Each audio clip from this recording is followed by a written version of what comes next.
present yourself. We are very happy that you came all the way from the epicenter from Barcelona just today with the plane. So welcome.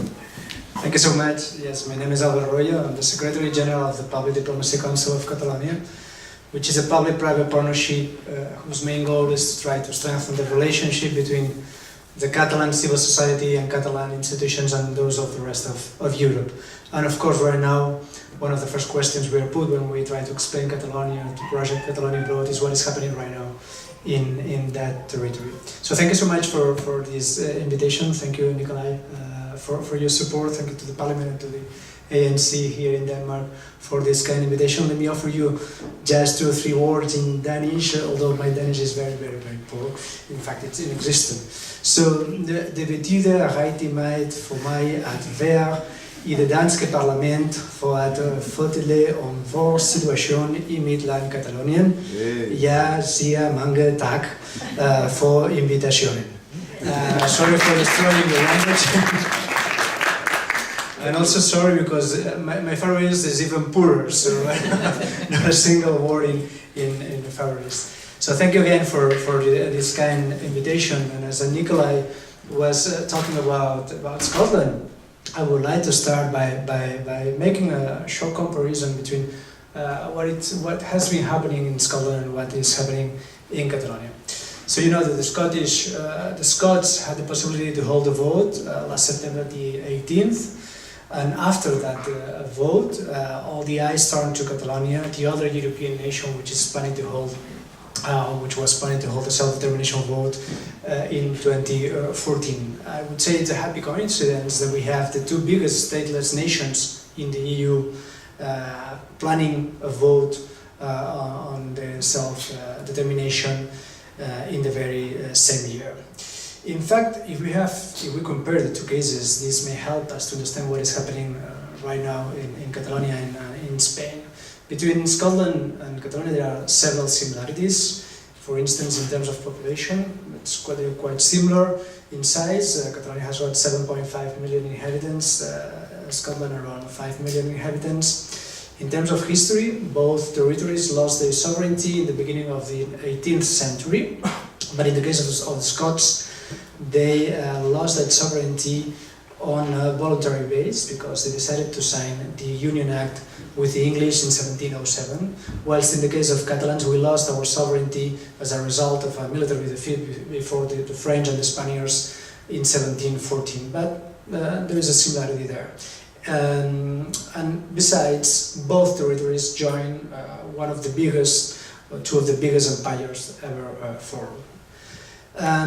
On current politics, both cases are taking part in the European Union. Both cases are taking part in probably the most pro-European regions of their respective states. And in both cases they are asking themselves whether they could have a direct say in Brussels without having to do so through Madrid or through London, in a way which could offer a better political representation to their citizens. And maybe as a result of this, both undergo a self-determination process based on a civic movement which is deeply democratic and peaceful. And I would much more link these movements to the need to politically empower their citizens and offer them the right to decide on any relevant issue, any relevant political issue, rather than on all nationalist ideas, old-fashioned nationalist ideas. If we get into the differences, although the Catalan movement is more clearly a bottom-up, cross-party, massive movement, at least when we compare it to the Scottish one, and you just have to see the big demonstrations which have been taking place in Catalonia yearly since 2010, the main difference between the 2 cases is their respective counterpart. So, while everybody in the UK accepts that Scotland, like Wales or Ireland, they are nations and they have the right to decide on their political future, so they have the right to self-determination and they can hold a legal binding referendum on their political future. In the case of Spain, the main political parties in the country deny this national nature to Catalonia and also to the Basque Country, by the way.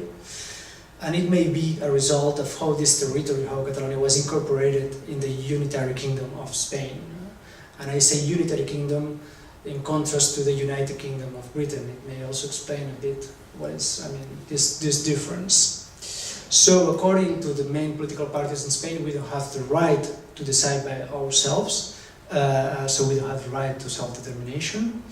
So in a way, we are not treated as members of a family, as a member of, a happy family, but rather as, for instance, the hand of a single body, which cannot act without the green light of the brain.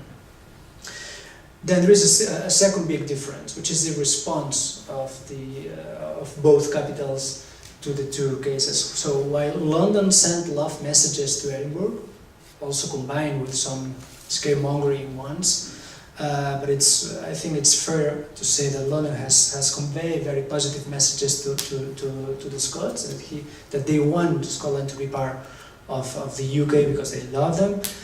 And while London has repeatedly involved Scotland and their political representatives in the UK institutions, for instance, just remind that they had Blair and Brown as prime ministers, and they are Scots.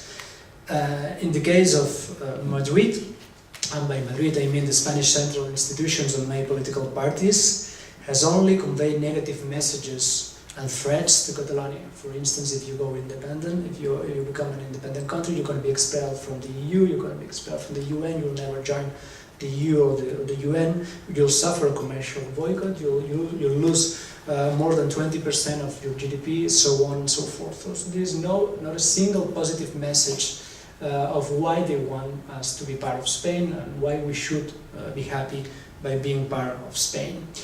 And if we compare to the UK situation, in the case of Catalonia, we just had 2 Catalan prime ministers in Spain in a period of more than 150 years.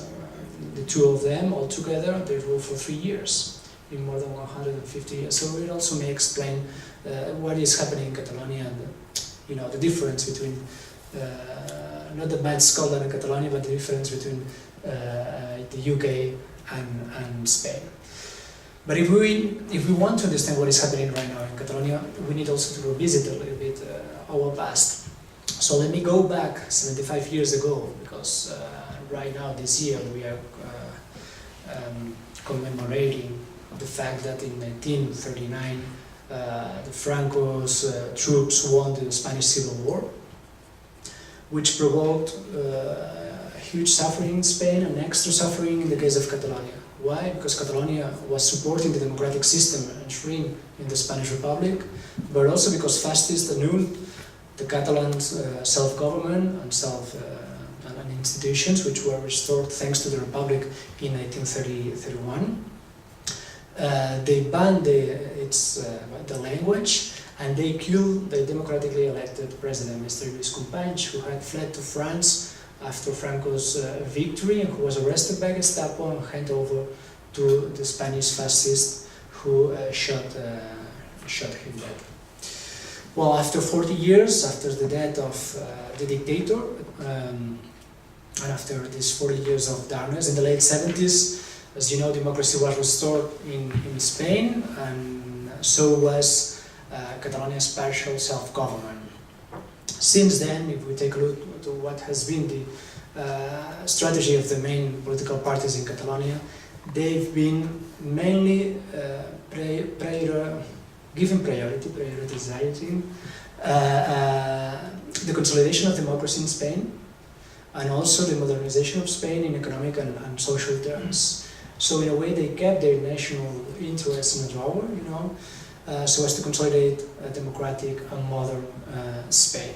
So the main Catalan parties, the ruling Convergència, the current ruling Convergència i Unió, the Catalan branch of the Spanish Socialist Party and Esquerra Republicana, they've been supporting several governments in Spain and loyally participating in Spanish politics in order to help Spain transform and modernize, and also in order to be prepared and help Spain to be prepared to join first the European Community and afterwards the Eurozone.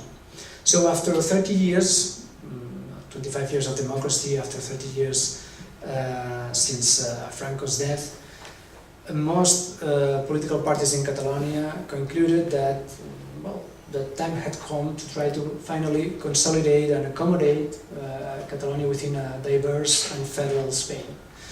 They concluded that democracy was consolidated, that Spain was a modern society in all the senses.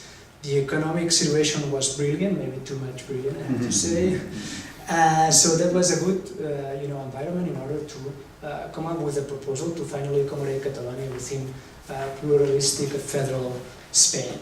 So they decided, the main political parties in Catalonia, they decided to come up with a proposal of new Statute of Autonomy, which is our regional constitution. The first version was passed in the late 70s. So after 30 years, they decided, okay, now time has come to update this text, taking into account the new reality. For instance, we are part of the EU, we have immigration, we have globalization, so on and so forth, and also in order to finally accommodate this national reality within a diverse and federal Spain. So they followed the constitutional procedure so as to reform this regional Institute of Autonomy. It was approved by the regional parliament with the support of 90% of its members, and it was in the year 2005. It was negotiated in Madrid with the Spanish parliament. It was somehow watered down, but finally approved by the two chambers of the Spanish government, and that very text was confirmed in a referendum by the people of Catalonia in the year 2006 with 75% of support. Once it was signed by the king, that text became Spanish law and entered into force. That was August 2006. And on day one, it was challenged by the Popular Party, which was then led by Mr. Royo, the current Prime Minister, then in the opposition. It was challenged before the Constitutional Court, which took 4 years to rule on that text. During that period, that text was in force. The result of the ruling, which came out in the year 2010, it was a very aggressive ruling, I have to say, because it was the very first time that the Constitutional Court was ruling against an Institute of Autonomy, which were considered, all of them, as part of the so-called constitutional bloc. It was an aggressive one because it annulled some of the most relevant articles in terms of self-government, and because it also deleted one symbolic but important sentence for us, which read that Catalonia is a nation. That sentence was not part of the legal text, but was part of the preamble, but still that was challenged by the Popular Party, and that was deleted by the Constitutional Court. Well, that created a clash between legality and democratic legitimacy. Legality, which stems from the Constitutional Court, of course, and democratic legitimacy, which stems from the fact that that text was the result of the negotiation between two parliaments. That text had been approved by two parliaments and confirmed by the people of Catalonia, and had been reformed by 12 judges in a closed room, acting as a kind of a third chamber, in a way. Well, that created a huge reaction, popular reaction in Catalonia. Since then, we have had several huge demonstrations in Barcelona, including a human chain, 400 kilometers long human chain from the French border to the southern limit of Catalonia. And here in Copenhagen also? Yeah, you're right. And 150 persons. And in several cities of Europe. Yeah, all over the world.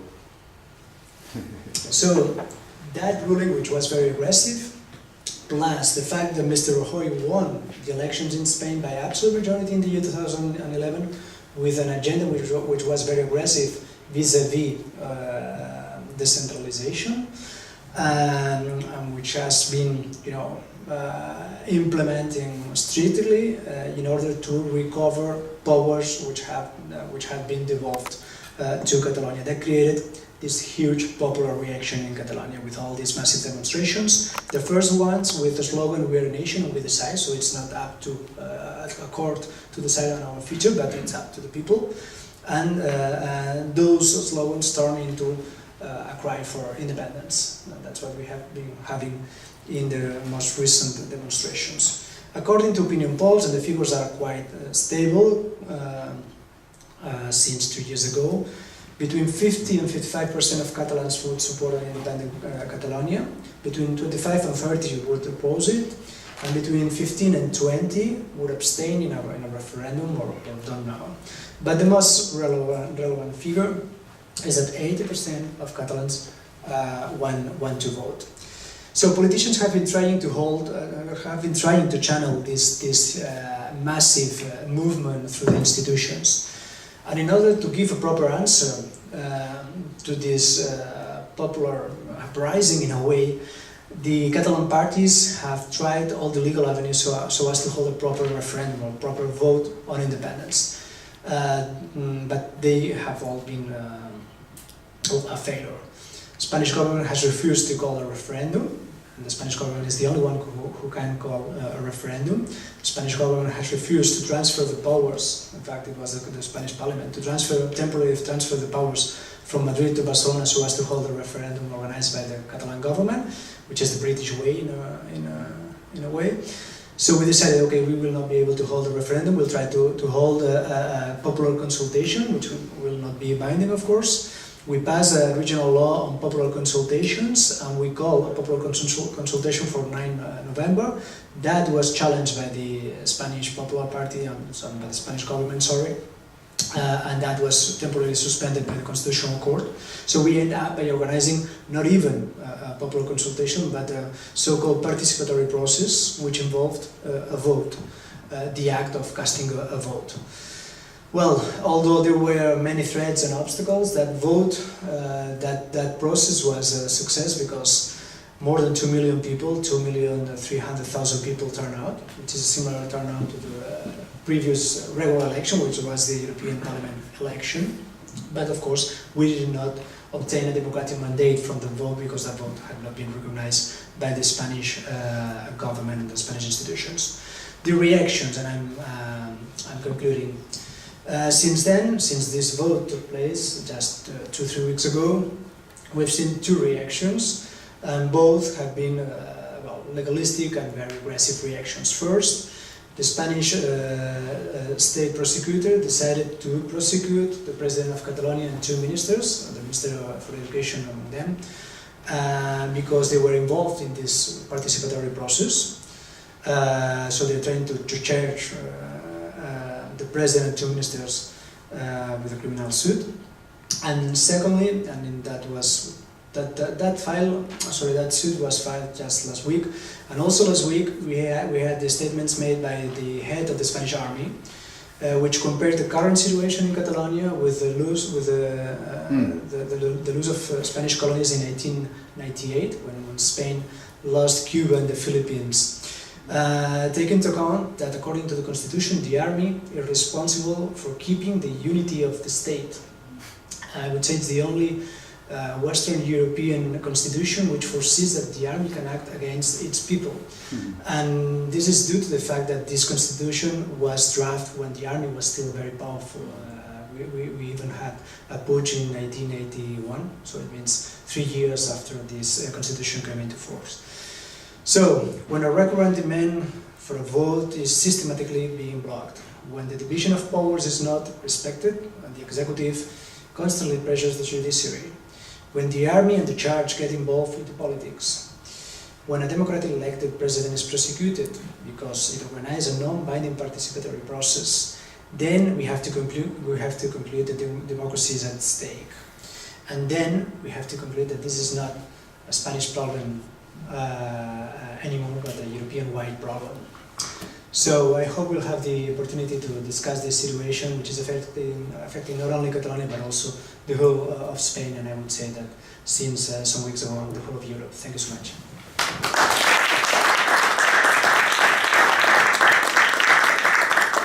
Thank you very much. It was very interesting to hear the situation right now. One question that many Danes ask when we talk about referendums and free Catalonia, etc., is the question of saying, why can't we just stay in Spain? Is it just because the Catalan are richer and want their own place for themselves and don't care about the rest of Spain? They don't, or the Spain say, oh, you think you are so much better than ourselves. Why this? And I know it has changed through the last years. Why this need for becoming an independent state? Could you say something about that? Well, I would say that traditionally Catalans were federalists. They were happy to try to transform Spain into a real federation, maybe a mix between Germany and Canada. So it's a real federal system with an asymmetric treatment to its national singularities, like Catalonia and the Basque Country, which is the case of Canada vis-à-vis Quebec, for instance. So we've been trying for 30 years to transform Spain into this federation. Although, due to this ruling of the Constitutional Court, many Catalans, many federalists concluded that it's not possible. Spain doesn't want to become a federal country, so we have to accept it, and it's since then that many Catalans have decided, well, they just shift their stance and decided to support an independent Catalonia. It should be doable in a democratic Europe. We've seen many new countries being born in Europe in the last 20-25 years. Most of them, or some of them, as a result of a violent conflict. We are peaceful and democratic territory. We don't want to have violence, nothing like this. And we think it wouldn't be fair to offer a democratic way for Catalans when they want to decide on their future. Because all these new territories, all these new states, they have been completely accepted by the international community. They are members of the EU. Some of them they even use the euro. So why not Catalonia should be able to democratically and peacefully decide to become an independent state? Thank you very much. We will continue the program and we'll come back to you